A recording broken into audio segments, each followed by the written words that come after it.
ये ऐसा है,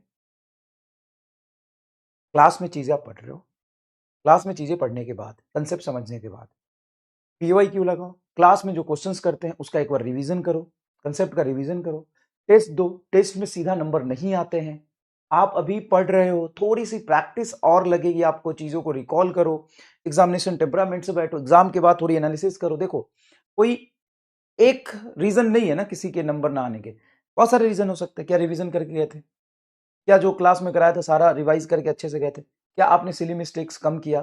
क्या आपने लैंग्वेज वाले प्रॉब्लम की प्रॉब्लम सॉल्व करी? क्या आप संघर्ष असाइनमेंट करके जा रहे हो? नहीं, हम नहीं करेंगे, तो नहीं करेंगे तो चीजें नहीं होंगी।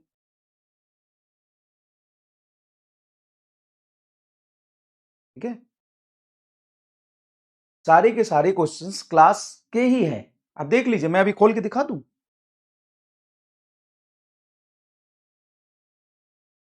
सारे के सारे क्वेश्चंस जो क्लास में कराए थे वैसे ही है, एक दो क्वेश्चन में लैंग्वेज या तीन क्वेश्चन में लैंग्वेज अलग हो सकता है बस।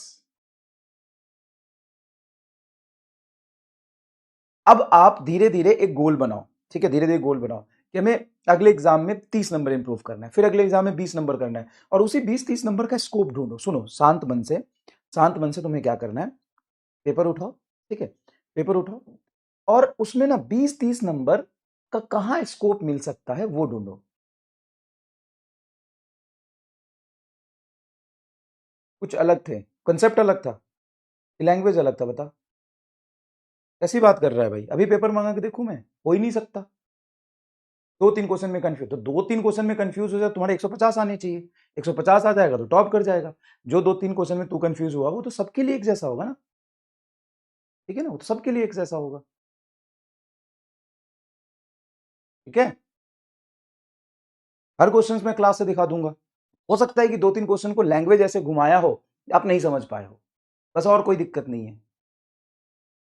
टाइम की दिक्कत आ रही है, देखो टाइम की दिक्कत आ रही है तो क्वेश्चन टाइम के साथ घर पे प्रैक्टिस करने की शुरू करो, टाइम लिमिट के साथ क्वेश्चन प्रैक्टिस करने की शुरू करिए, है ना। आप क्वेश्चन जब लगाते हैं घर पे भी तो उसमें एक क्लॉक लगाइए, क्लॉक के साथ टाइम लिमिट के साथ क्वेश्चन प्रैक्टिस करने की कोशिश करिए। बायोलॉजी को जब तक आप 40 मिनट में नहीं निपटाओगे ना पूरी बायोलॉजी को, तब तक फिजिक्स तक नहीं पहुंच पाओगे अच्छे से। ठीक है, और आपको तो हमेशा बताया गया है कि कोई एक सेक्शन अनएक्सपेक्टेड होगा, कभी आप जूलॉजी से परेशान हो गए, कभी आप बायो बोटनी से परेशान हो गए, कभी केमिस्ट्री से परेशान हो गए, कभी फिजिक्स से परेशान हो गए, लेकिन उन सबको मिला के ढंग से आपको चलना है, उन सबको मिला के ढंग से चलना है। कोई भी ऐसा क्वेश्चन बताओ जो क्लास में डिस्कस नहीं था, बताओ। लैंग्वेज थोड़ा घुमा के अलग हो सकता है, आई एक्सेप्ट इट, वो भी 3-4 सवाल के, नहीं तो सारे के सारे आप शांत मन से देखो, सब कुछ क्लास में कराया हुआ है, ऐसी थोड़ी ना इतनी कंटेंट दिया है तुम्हें।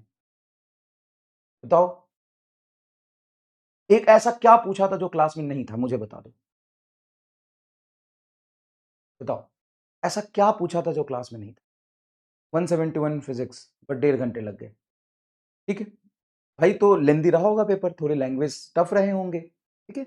आपको ना 20 बार नहीं, मैं 20,000 बार समझा चुका हूं, जब आपके सामने पेपर आए उसमें से आसान आसान सेलेक्ट करके करो, और लेंदी क्वेश्चन हो, लैंग्वेज टफ हो, उसमें मत फंसो, ठीक है, उसमें मत फंसो।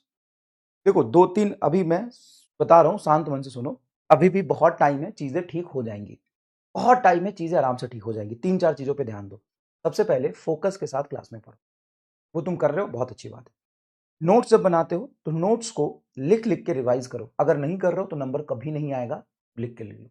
जब तक आप कंसेप्ट को, चीजों को लिख लिख के रिवाइज नहीं करोगे तब तक नंबर नहीं आएंगे।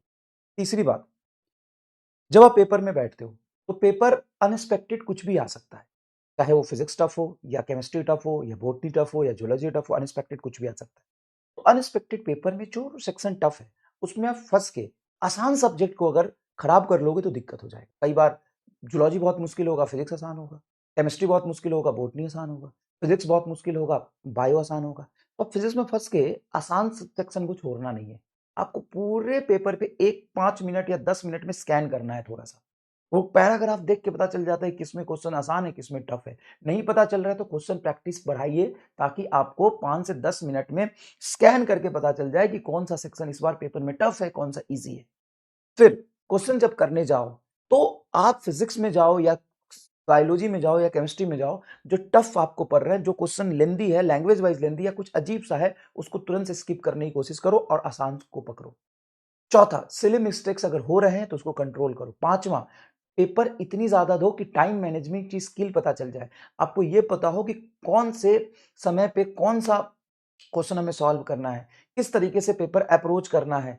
आप एक पेपर दोगे, टाइम मैनेज नहीं होगा, दो पेपर दोगे, टाइम मैनेज नहीं होगा, तीन पेपर दोगे, टाइम मैनेज नहीं होगा। जब आप 5-10 पेपर दोगे तब तो टाइम मैनेज करना सीख जाओगे। आपको पता होना चाहिए कि मैं 1.5 घंटे पहुंचा हूं तो 1.5 घंटे में मेरा बायोलॉजी केमिस्ट्री हो चुका है, या फिर बायोलॉजी आधा हो चुका है, बायोलॉजी पूरा हो चुका है, केमिस्ट्री आधा हो चुका है। जब 2 घंटे में, पौने 2 घंटे में पहुंचो तो तुम्हें पूरा हो जाना चाहिए। तो इन सब चीजों की प्रैक्टिस करो। पहला, कंसेप्ट को बहुत ध्यान से पढ़ो। दूसरा, लिख लिख के रिवाइज करो। तीसरा, जो संघर्ष असाइनमेंट वगैरह दे रहा हूं, जेई मेन के क्वेश्चंस दे रहा हूं, उसको सॉल्व करना शुरू करो, नहीं कर रहे हो तो। उससे ये नहीं मैं कह रहा हूं कि उससे सवाल आएंगे, सवाल क्लास से आएंगे, लेकिन जब थोड़ा बहुत भी लैंग्वेज चेंज करेगा तो आप कर पाओगे, इसलिए प्रैक्टिस जरूरी है। चौथा, आपको ये पता होना चाहिए अनएक्सपेक्टेड पेपर में हमको बिहेव कैसे करना है, टफ सेक्शन इजी सेक्शन को कैसे पकड़ना है। अगर आप इजी सेक्शन में भी गए हो लेकिन 2-3 क्वेश्चन लेंदी है तो उसको छोड़ना कैसे है, स्किप करना सीखो। कलेक्शन से क्वेश्चन करने से नहीं होता है, छोड़ने से होता है। सिली मिस्टेक्स हो रहे हैं तो सिली मिस्टेक्स को इंप्रूव करने के लिए आपकी किस तरह के सिली मिस्टेक्स है उसको आइडेंटिफाई करना पड़ेगा। टाइम मैनेज नहीं हो रहा तो 4-5 पेपर देके टाइम मैनेजमेंट की स्किल को डेवलप करिए, ठीक है। और आप मुझे बताइए कि जो भी सेक्शन था, मुझे नहीं पता, मैंने पेपर नहीं देखे हैं, जेन्युइनली मैंने पेपर नहीं देखा है। पेपर देख लूंगा मैं, कोई दिक्कत नहीं है। हो सकता है कि 2-4 क्वेश्चंस आपको लैंग्वेज में घुमा दिया हो, लेकिन शांत मन से पेपर देना। हर एक क्वेश्चन की बात हमने क्लास में की होगी, मैं लिख के देता हूं और मैं दिखा दूंगा। हर एक क्वेश्चन की बात मैंने क्लास में की होगी। लेकिन कोई बात नहीं, आप बायोलॉजी पढ़ रहे हो, केमिस्ट्री पढ़ रहे हो, बहुत सारी चीजें पढ़ रहे हो, आप सिर्फ ये करो, 5 चीजें जो मैंने बताई है वो, और साथ साथ में बैठ के 30 नंबर का स्कोप ढूंढो।